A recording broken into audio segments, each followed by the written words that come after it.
بسم الله الرحمن الرحيم. قالت يا أيها الملأ إني ألقي إلي كتاب كريم إنه من سليمان وإنه بسم الله الرحمن الرحيم. یہ سورہ نمل آیات 29 اور 30 ہے. اس میں بسم اللہ جو ہے وہ آیات کی شکل میں اس میں موجود ہے. سورہ نمل 12-19 ہے. ابھی جو لا الہ الا اللہ پڑھے گا وہ مسلم بنے گا. جب مسلم ہو گیا ہر نیک کام کے شروع میں بسم اللہ الرحمن الرحیم پڑھنا ہے. یہ استعانت ہے. ابھی جو لوگ ان کا یہ عقیدہ ہو غیر اللہ کو پکارتے کہ یا علی مدد، یا رسول اللہ مدد، یا فلانا پیر مدد، یا یہ کہے کہ فلانا پیر کو غیب ہے اور ان کے ساتھ جنات ہے، ان کو غیب معلوم ہوتا ہے، اس نے جنات کو مسخر کیا ہوا ہے، یہ اور ان کے ناموں پہ نظریں دیتے ہیں، تعویذات کرتے ہیں اور چاٹ وغیرہ دیتے ہیں، ختم کرتے ہیں. یہ اس بسم اللہ کے تحت یہ لوگ کافر بھی ہے، مشرک بھی ہے. یہ استعانت ہے. دیکھو سلیمان علیہ السلام کے وقت میں ایک ادھوت تھا. سلیمان علیہ السلام نے جب عذری لی تو عذری کے وقت اس نے غور کیا اور دیکھا اس میں ادھوت نہیں ہے. تو اس نے کہا، انہوں نے پرندوں کی عذری لی تو کہا کہ کیا بات ہے، ادھوت مجھے نظر نہیں آ رہا ہے، وہ کہیں غائب ہو گیا ہے. اگر ایسے تو میں اسے سخت اور سزا دوں گا یا اسے ذبح کر ڈالوں گا یا وہ میرے سامنے معقول دلیل پیش کرے گا. تو میرے بھائیو تھوڑی دیر کے بعد ہدہد نے تھوڑی سی دیر لگائے، پھر آ کر کہا میں وہ خبر لایا ہوں جو آپ کو علم نہیں، اور ملک سبا سے آپ کے پاس ایک یقینی خبر لایا ہوں. تو اس نے کہا بے شک میں نے وہاں ایک عورت کو دیکھا جو ان پر حکومت کرتی ہے اور اسے ہر چیز میسر ہے اور اس کے پاس ایک بڑا تخت حکومت ہے. تو دیکھو ابھی یہی سلیمان علیہ السلام جنات کو نہیں بیچتا، شیطانوں کو نہیں بیچتا بلقیس کے طرف، اور انسانوں کو نہیں بیچتا، اور پرندوں میں جو دلیر ہے، تیز ہے، اس کو نہیں بیچتا. وہی بیچتا ہے جس نے سلیمان علیہ السلام کے پاس خبر لائی ہے. وہ دیو جو سلیمان علیہ السلام سے کہا، کیا کہا؟ جنوں میں سے ایک طاقتور جن نے کہا کہ اس سے پہلے کہ آپ اپنی جگہ سے اٹھے میں اس کو آپ کی خدمت میں پیش کروں گا. یعنی جو تخت بلقیس ہے آپ اپنی جگہ سے اٹھے گا تو اسی وقت میں آپ کے پاس لاؤں گا. اور وہ جو جبریل تھا وہ کیا فرماتے ہیں کہ آپ اپنی آنکھ کو، جب انہوں نے کیا کہا، میں اس کو بھی نہیں بھیجا جس کے پاس علم تھا، جو جبریل امین تھا، وہ کہنے لگا میں آپ کے پاس ایک تخت آنکھ جھپکنے سے پہلے پیش کر دوں گا. تو دیکھو آنکھ جھپکنے والا کو بھی نہیں بھیجا. اسی کو اس آیات سے بسم اللہ سے معلوم ہوا کہ علم غیب اللہ کو ہے. ہر جگہ سے سننے والے بغیر اسباب وہ اللہ ہے. جو پیر کہتا ہے، جو آغا کہتا ہے میرے پاس جنات ہے، وہ اس بسم اللہ کے تحت کافر بھی ہے اور مشرک بھی ہے، کیونکہ دیکھو وہ خط لکھ کر اسی پرندے کو دیتا ہے، جب وہ لے جاتا ہے تو اس نے کیا کہا؟ قالت یا ایھا الملأ انی القی الیہ کتاب کریم۔ ملکہ سبا کو جب وہ خط ملا تو اس نے کہا اے سردار، اے سردارو، مجھے ایک قابل احترام خط ملا ہے، انہ من سلیمان و انہ بسم اللہ الرحمن الرحیم، یہ سلیمان کی طرف سے ہے اور اللہ رحمان اور رحیم کے نام سے شروع ہوتا ہے۔ تو دیکھو اس بسم اللہ میں یہ معلوم ہوا کہ رب جو ہے بسم اللہ کے پہلے عرب کیا ہے؟ وہ با ہے۔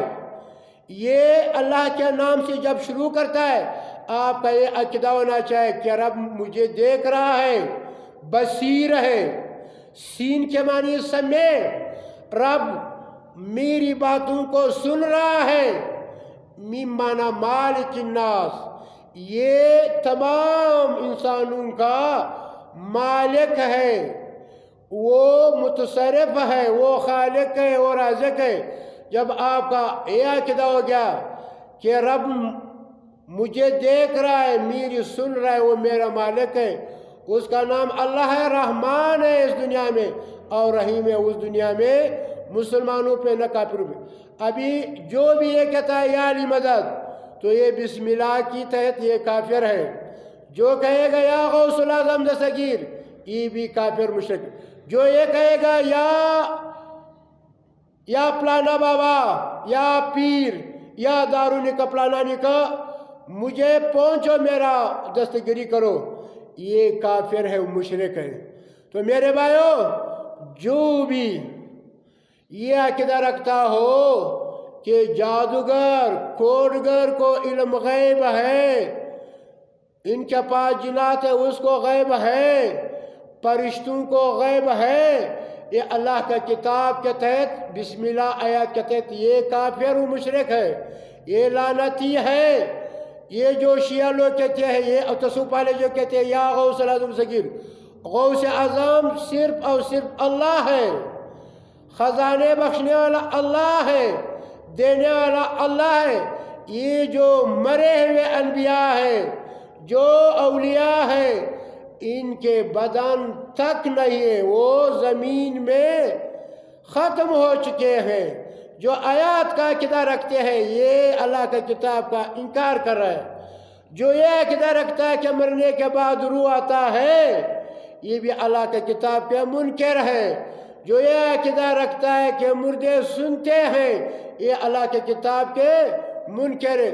جو یہ عقیدہ رکھتے ہیں کہ انبیاء کے بدن مٹی پر آرام ہے، یہ بھی اللہ کے کتاب کے منکر ہے۔ کوئی ہے کہ ایک آیات اللہ کی کتاب سے پیش کرے، اور اللہ کی کتاب میں صاف صاف لکھا ہے، سورہ یاسین میں ہے قال من یحیی العظام وہی رمیم وضرب لنا مثلا ونسی خلقہ، اور یہ ہمارے لیے مثالیں بیان کرتا ہے مشرکین، اور خود اپنی حقیقت کو بھول گیا ہے۔ کہتا ہے کون ہڈیوں کو زندہ کرے گا جبکہ وہ بوسیدہ ہو چکی ہوں گی۔ یہ سورہ یاسین 78 نمبر آیات ہے۔ اور اسی طرح سورہ سجدہ میں آیات نمبر 10 ہے اِذَا ضَلَلْنَا فِي الْأَرْضِ أَإِنَّا لَفِي خَلْقٍ جَدِيدٍ بَلْ هُوَ بِلِقَاءِ رَبِّهِمْ كَافِرُونَ، کہ جب ہم زمین میں ختم ہو کر، بوسیدہ ہو کر، ہماری بدنوں کی نام و نشان ختم ہو کر رہ جائیں گے تو کیا ہم از سر نو پیدا ہوں گے؟ بات یہ ہے کہ یہ لوگ اپنے رب کی ملاقات سے منکر ہے۔ تو یہ جو اللہ نے صاحب بتا، اسی طرح سورہ سبا آیات نمبر 7 میں ہے وَقَالَ الَّذِينَ كَفَرُوا هَلْ نُدُلُّكُمْ عَلَى رَجُلٍ يُنَبِّئُكُمْ إِذَا مُزِّقْتُمْ كُلُّ مُمَزَّقٍ إِنَّكُمْ لَفِي خَلْقٍ جَدِيدٍ۔ اور وہ لوگ جنہوں نے کفر اختیار کیا ہے، کہا کہ کیا ہم تمہیں اس شخص کا پتہ دے جو یہ کہتا ہے کہ جب تم مر کر ٹکڑے ٹکڑے ہو جاؤ گے پھر تمہیں از سر نو پیدا کیا جائے گا۔ یہ نبی صلی اللہ علیہ وسلم کے متعلق کہتے ہیں کہ ایک بندہ ہے جس کا نام محمد، یہ کہتا ہے کہ انسان ٹکڑے ٹکڑے ہو جاتا ہے، بوسیدہ ہو جاتا ہے، تو کیا از سر نو پیدا ہوں گے؟ سورہ قاف میں ہے، آیات نمبر 4 ہے، قد علمنا ما تنقص الارض منہم وعندنا کتاب حفیظ۔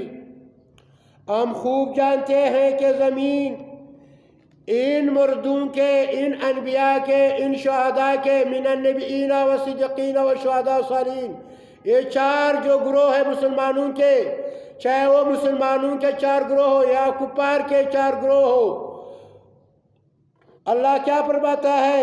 زمین ان کے جسموں میں سے جو کچھ گٹاتی ہے، اور ہمارے پاس تو وہ کتاب ہے جس میں سب کچھ محفوظ ہے۔ تو میرے بھائیو، رب نے مسئلے کو حل کر دیا، چاہے وہ نبی ہو، ولی ہو، جو بھی ہو، 4 ہے، من النبیین و صدیقین و شہداء و صالحین، ان کے سارے بدن مرنے کے بعد ختم ہو جاتے ہیں، ان کے کان، ناک، دماغ کوئی کام نہیں کرتا ہے۔ جو بھی یہ عقیدہ رکھتا ہے کہ انبیاء زندہ ہے، حیات کا عقیدہ رکھتا ہے، یہ کافر ہے اللہ کی کتاب۔ ان سے پوچھے کہ ایک آیت تو لاؤ کہ انبیاء کے بدن مٹی نہیں کھاتا ہے، ایک آیت تو لاؤ کہ جو روح آتا ہے واپس، ایک آیت تو لاؤ کہ مردے سنتے ہیں۔ یہ کفر کا عقیدہ ہے۔ وَمَا يَجْحَدُ بِآيَاتِنَا إِلَّا الْكَافِرُونَ، اللہ فرماتے ہیں میرے آیاتوں سے کوئی انکار نہیں کرتا مگر وہ لوگ جو کافر ہیں۔